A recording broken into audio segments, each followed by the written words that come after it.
ये सब अपना जब वो दक्ष को भगवान शिव जी को अपशब्द सुना रहा था, कह रहा था, तो अपनी दाढ़ी पे हाथ फेर रहे थे और हंस रहे थे, मुस्कुरा रहे थे। सारे भृगु, पूखा, मित्र, ये सब देवता थे वहां पे, सब मुस्कुरा रहे थे। परंतु नंदीश्वर से भगवान का अपमान सहा न गया। नंदीश्वर खड़े हो गए और उन्होंने कहना प्रारंभ कर दिया, हे दक्ष, तुझे मुंह से मेरे स्वामी का अपमान कर रहा, एक दिन तेरा मुख कट कर गिर जाएगा। और हे ब्राह्मणों, तुम इस यज्ञ सभा में आकर के मेरे प्रभु का अपमान सुन रहे हो, तुम सब भिखारी हो जाओ। सर्वभक्षाद्विजावृत्ते वित्तदेहे क्रियारव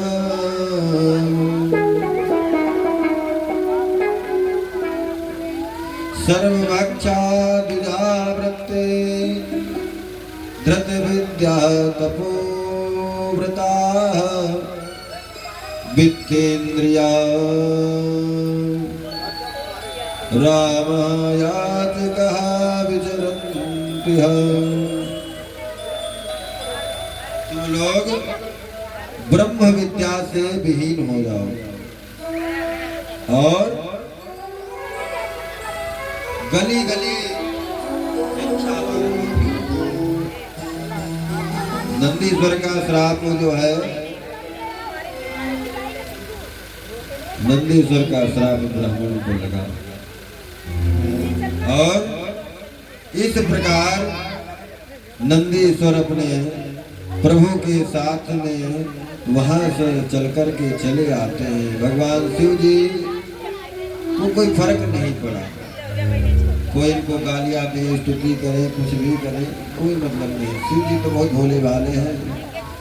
मेरे भोले भाले शिव की गति को देख करके नंदीश्वर भी आ गए और भगवान शिव जी समाधिस्थ हो गए। इधर कुछ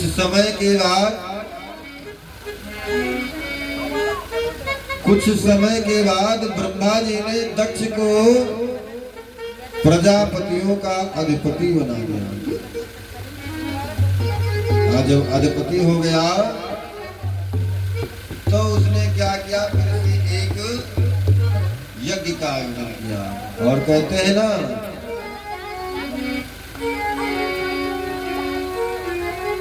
कोस जन्मा कोस जन्मा है जग माही, प्रभुता पाए आय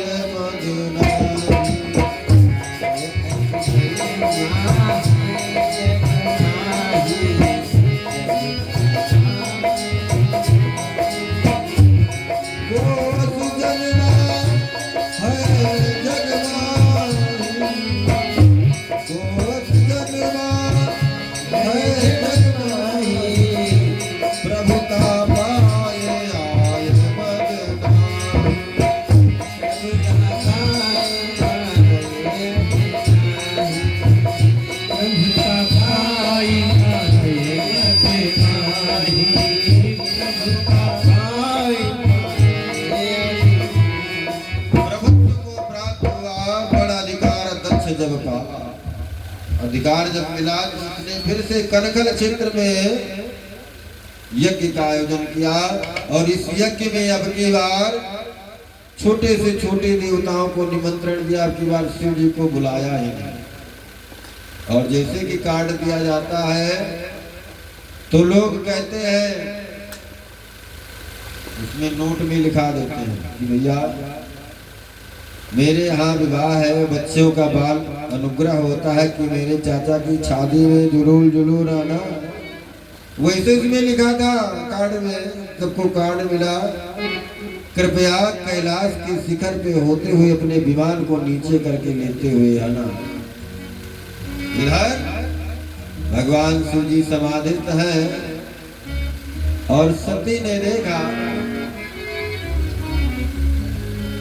कि छोटे छोटे विमान, ये सब बड़े बड़े विमान ये मेरे कैलाश शिखर से होकर के कहाँ जा रहे हैं। तो कुछ दक्ष की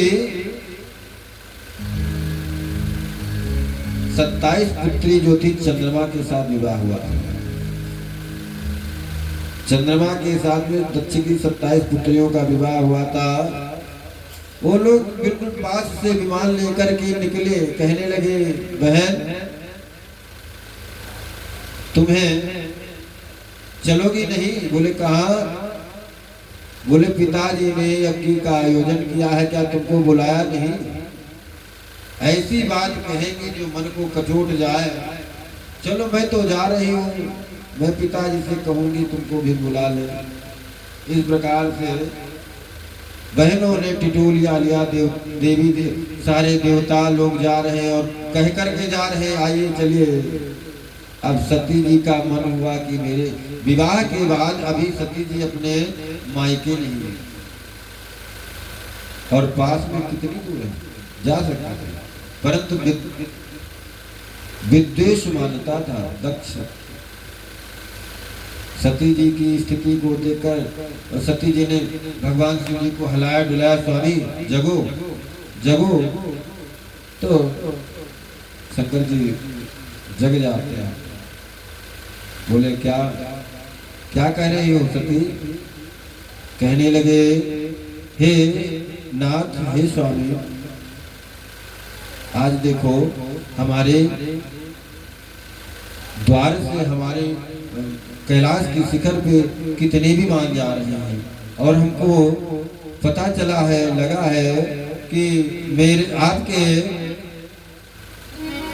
सत्योवाच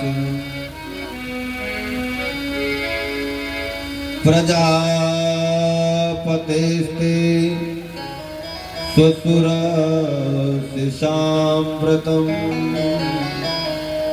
निर्यापितो यज्ञमहोत्सवः किलः वयं च तत्र विश्रामवामते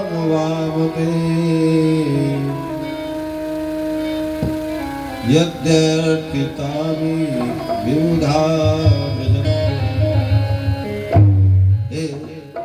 हे स्वामी, आपके ससुराल में आपके ससुर ने एक यज्ञ का आयोजन किया है।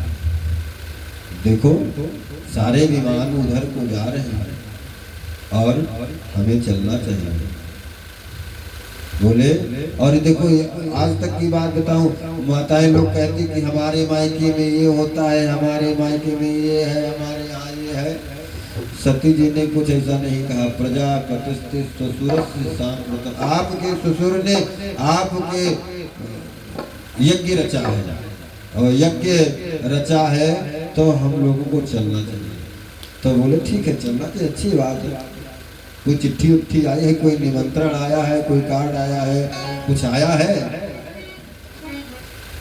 सती जी बोली कि देखो कुछ आया तो नहीं है परंतु भेजा जरूर होगा। मैं एक लौती हूँ, एक लौती पुत्री। लौती क्या, मैं बहुत सबसे चहेती पुत्री हूँ। चहेती होती मतलब जो जिसको ज्यादा चाहे, जो जिसको ज्यादा माने। और पहले विवाह से पहले दक्ष सती को बहुत प्रेम करता था, बहुत मानता था। तो भगवान शिव जी कहने लगे कि सुनो, आज तक जो गुप्त रखा था, आज तक जो उन्होंने गुप्त रखा था अपने मन की व्यथा को, रही मन निज मन की व्यथा मन ही रखियो गो। हंसी इटलई है लोग सब बाट मिले हैं को। अब तक भगवान शिव जी ने अपने अपमान का घूंट पी करके रखा था, पत्नी को नहीं बताया था, अपनी सती को नहीं बताया था कि आपके पिता ने मेरे साथ कैसा व्यवहार किया है। परंतु आज कह रहे हैं कि सुनो देवी, हे देवी, तुम्हारे पिताजी जो हैं वो हमारे बैर तुम्हें बिसराई, हमारे कारण आपको भूल गए। ब्रह्म सभा हम सर्व दुख माना है, आज तक वो आपको भूल गए हैं, न कोई मान न सम्मान, तो इसलिए वहां मत जाओ, अपना भजन करो और यहीं पे रहो। परंतु अब सती जी को मायके की याद आ गई, सहेलियों की याद आ गई, सखियों की याद आ गई, बहनों की याद आई, माता की याद आई कि बहुत दिनों से मैं मायके नहीं गई हूँ, मुझे चलना चाहिए। सती जी कहने लगी, अरे आपके ससुर हैं, अरे कुछ गलती हो गई हो, उनसे कोई अपराध हो गया तो चलो हम ही माफी मांग लेते हैं, आप मान जाइए, चलिए। भगवान शिव जी ने समझाया, देखो सती, जब कोई स्थान पे विरोध मानने वाला हो वहां नहीं जाना चाहिए। और वैसे भी 5 स्थानों पर बगैर बुलाए भी जाना चाहिए। बोले कहाँ कहाँ?